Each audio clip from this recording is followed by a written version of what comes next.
Mothibi steps into the NPA at a time of immense internal and external pressure. The Batohi exit. He replaces an incompetent and useless Shamila Batohi, right? The only NDPP to finish a full term in post-apartheid history.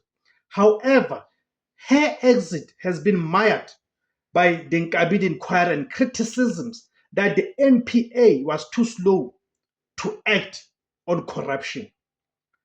The legal challenges, the appointment is already being met with resistance. Law firms have filed urgent applications to interdict the move, alleging the selection process was flawed and biased. The mandate.